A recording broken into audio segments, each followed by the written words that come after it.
চীনা কোম্পানি ডিপসিকের তৈরি artificial intelligence বা এআই চালিত চ্যাটবট যুক্তরাষ্ট্রের বাজারে মুক্তি পাওয়ার কিছুদিনের মধ্যেই অ্যাপল স্টোরের সবচেয়ে বেশিবার ডাউনলোড করা ফ্রি অ্যাপের তালিকায় সবার উপরে উঠে এসেছে।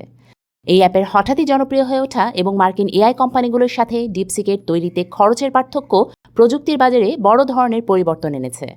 ডিপসিকের মূল প্রতিষ্ঠানটি বলছে তাদের নতুন এআই মডেল বাজারের শীর্ষ এআই মডেল যুক্তরাষ্ট্রভিত্তিক চ্যাটজিপিটির সমকক্ষ। তবে চ্যাটজিপিটির তুলনায় তাদের এআই মডেল তৈরিতে খরচ হয়েছে বহু গুণ কম। অ্যাপটি তৈরির গবেষণা দল বলছে এই অ্যাপ তৈরি করতে তাদের $7 লাখ লেগেছে, যা যুক্তরাষ্ট্রভিত্তিক এআই কোম্পানিগুলোর খরচ করা $100 কোটি তুলনায় রীতিমতো নগণ্য। ডিপসিক একটি চীনা আর্টিফিশিয়াল ইন্টেলিজেন্স কোম্পানি, যার প্রতিষ্ঠা হয়েছিল দক্ষিণ পূর্ব চীনের শহর হাংজুতে। কোম্পানিটি প্রতিষ্ঠা হয় 2023 সালের জুলাইয়ে। তবে তাদের জনপ্রিয় এআই অ্যাসিস্ট্যান্ট অ্যাপ যুক্তরাষ্ট্রের বাজারে ছাড়া হয় এ বছরের 10ই জানুয়ারি। বলা হয় ডিপসিকের প্রতিষ্ঠাতা লিয়াং ওয়েনফেং মার্কিন প্রতিষ্ঠান এনভিডিআর প্রায় 50,000 A100 চিপ জমা করে রেখেছিলেন।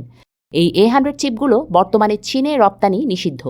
মিস্টার ওয়েনফেংয়ের সংগ্রহে থাকা সেই সব A100 চিপের সাথে তুলনামূলক কম দামি চিপ সংযুক্ত করে ডিপসিক এআই অ্যাসিস্ট্যান্ট তৈরি করা হয়েছে। অ্যাপলের অ্যাপ স্টোর আর ডিপসিকের ওয়েবসাইটে এই এআই অ্যাপটি বিনামূল্যে ডাউনলোড করা যাচ্ছে।